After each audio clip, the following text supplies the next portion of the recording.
역시나 노무현 변호사 대표적인 인물입니다. 당시에 부산에는 인권 변호사가 그다지 많지 않았던 시절이었어요. 그래서 그 불임 사건의 구속자들을 변호하는 변호사를 찾는 것이 쉽지는 않았습니다. 그때 당시 변호사들은 시국 사건 이 자체를 갖다가 안 맡았습니다. 맡았다가는 그 다음날 바로 세무조사가 나가기 때문에 그러다 보니까 이제 김양일 변호사하고 한 분 또 계시는데 그분 돌아가셨지요. 이영록 변호사님이라고.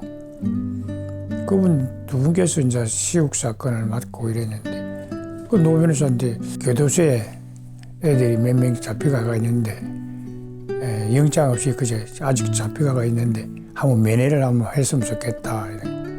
자, 당시에 노무현 변호사 8개월간의 짧은 판사 생활을 마치고 부산으로 내려와 개업한 지 3년 차가 된 신참 변호사였습니다.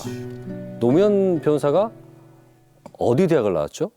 대학을 안 나오셨죠. 그렇죠. 네. 상고를 나왔습니다. 당시 법조계에서는 사실 고졸이다 정통이 아니었습니다. 그러다 보니 변호사들이 하지 않는 일, 기피하는 일들, 이를테면 등기 업무를 하면서 생계를 이어갑니다. 이렇게 등기 전문이었던 노무현 변호사, 불임 사건 관련 구속자들을 만나고 난 후에 완전히 모든 것이 바뀝니다.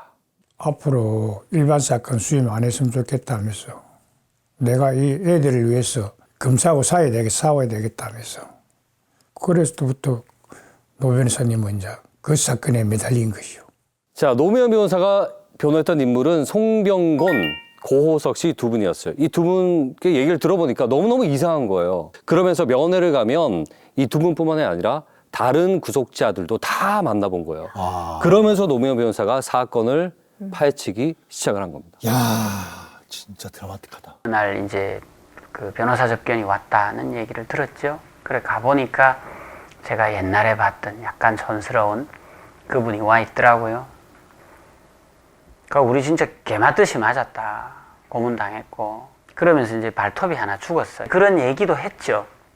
맞았고 발톱이 빠졌다. 이제 그건 뭐 어떻게 숨길 수 없는 그런 생생한 증거가 되는 거죠. 이제 그런 걸 보면서 변호사님 이제 충격을 많이 받았어요. 노무현 변호사는 분노했습니다. 대한민국 법체계라는 것이 이렇게 공권력에 의해서 유린당한다는 것에 배신감이 들고 분노했습니다. 자, 1990년 월간 말에는 당시 재판정의 상황이 똑똑히 실려 있습니다. 영화 변호인에도 나왔던 유명한 변호 내용이 실려 있는데요. 자, 제가 빨간 줄 친 부분을 한상진 씨가 한번 읽어주시죠. 오, 네. 궁금하다. 와, 이렇게 변론하셨구나. 알리하고 포먼하고 권투샵을 하는데 김일성이 알 편을 들었을 때 피고인들도 알 편을 들었다면 그것도 이적행위입니까? 자, 당시 진짜. 이 발언에 대한 최병국 검사의 답변은 이랬습니다.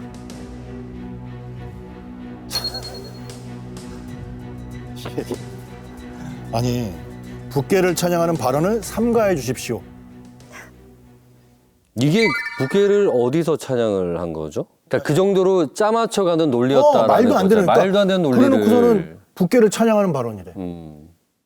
노무현 변호사님은 우리와 재판을 시작하고부터는 우리와 한편이었어요.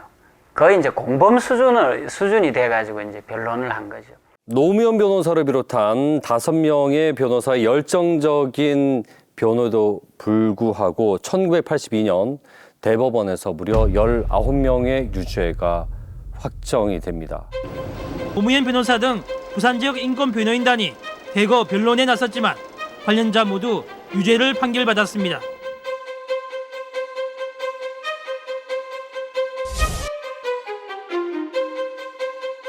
국가보안법, 계엄법, 그리고 집회 및 시위에 관한 법률을 위반한 혐의로 1년형에서 7년형의 형을 받게 되는 거죠.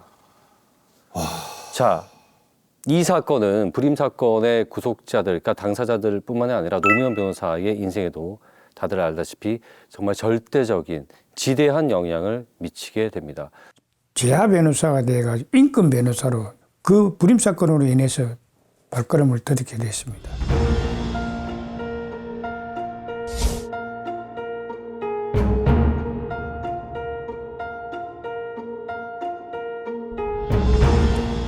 노무현 변호사는 불임 사건 피해자들과 계속해서 인연을 이어갑니다. 실제로 장상훈 씨의 결혼식에는 노무현 변호사가 줄을 서기도 했다고 해요. 오, 아, 진짜로요? 주례사 하시는데 제 기억에 뭐 아들 딸 많이 놓고 잘 살아라 이런 말씀 일절 없고 이제 신랑 신부가 뭐 힘을 합쳐서 우리 사회의 민주화를 위해서 더욱더 애쓰기를 바란다 뭐 이런 아주 과격한 내용이었던 것 같아요. 우리 친지들이랑 그 우리 집사람 친구들이랑은 그날 아마 다들 그냥 깜짝 놀랐대요. 무슨 이런 주례사가 있나. 자, 그럼 여기서 우리가 여태까지 들은 내용, 불임 사건의 전체 사건 일지를 한번 정리해 보겠습니다. 오, 자, 보시죠. 준비를 많이 하셨네요. 아유, 제가 뭐 우리 사사클럽에서 준비를 안 할 수가 없습니다. 아, 역시 MC답다. 그럼요. 클럽장님이시죠. 보십시오. 불임 사건 일지 1981년 9월 학생, 교사, 회사원 등 19명이 국가보안법 등 위반 혐의로 기소가 됩니다. 그리고 나서 1982년 10월 대법원에서 관련자 19명을 유죄 확정합니다. 불과 1년 1개월 안에 대법 판결까지 났어요. 짜맞추기라도 한 듯이 정말 네. 빠른 시간 안에. 그때는 그 기소장이나 판결문이 같은 사건이 굉장히 많았습니다. 예. 불임 사건도 그랬다고 알고 있습니다. 자, 그렇게 모두들 감옥으로 가고 시간은 흘러갑니다. 이들이 감옥에 갇힌 지 1년여가 지난 1983년 12월. 갑자기 모두에 대해 형 집행 정지가 내려집니다. 갑자기 형 집행정지를 내렸다고요? 당시에 전두환 정권이 초기에 정권을 안정화시키기 위해서 불임 사건 같은 그런 조직 사건들을 만들어서 정권에 저항할 수 있는 세력들을 다 그렇게 제압을 하고 이렇게 했죠. 한편에서는 이제 그런 공포 정치를 하고 다른 한편으로는 국민들을 한심을 사기 위해서 88 올림픽 이런 거 유치하고 그 프로야구 뭐 이런 거 하고 하면서 3S 3S 정책이라고 있었죠. 했죠.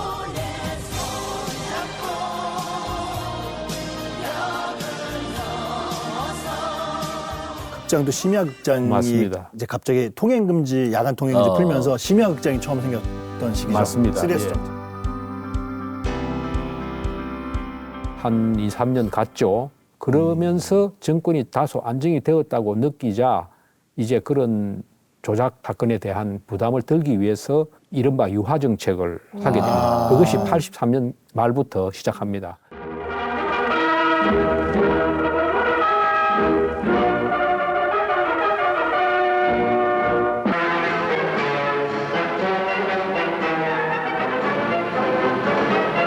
정부는 12월 23일을 기해 학원 소유와 관련된 학생 사범 131명을 포함한 형 확정자들에게 형 집행정지 등 대폭적인 은전을 베풀어 선량한 국민으로서 새 출발을 할 수 있도록 했습니다.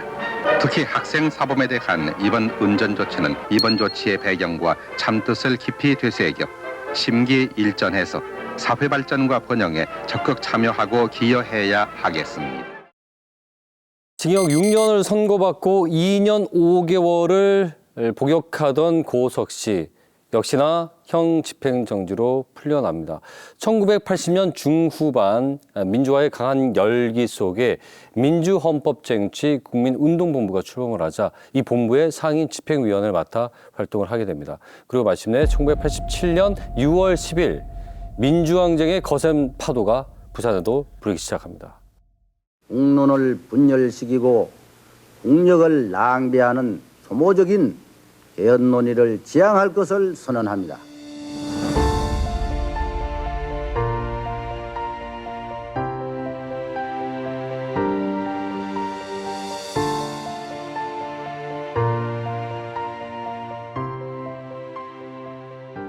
이게 저 당시 가톨릭 센터 내 농성장 모습입니다.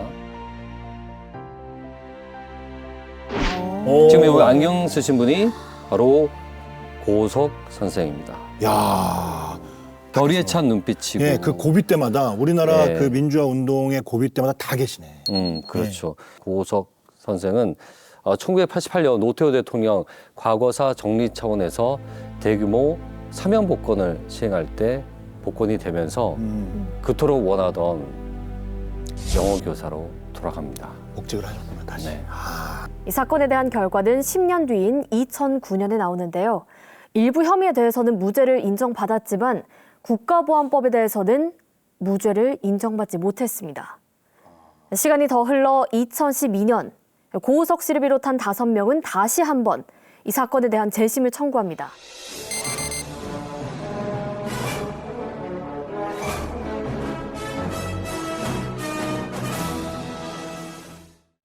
영화 변호인의 실제 바탕이 됐던 불임 사건의 재심 청구 공판에서 무죄 판결이 나왔습니다. 부산 지역 최대 공안 사건인 불임 사건 피해자 5명에 대해 전원 무죄 판결이 내려졌습니다.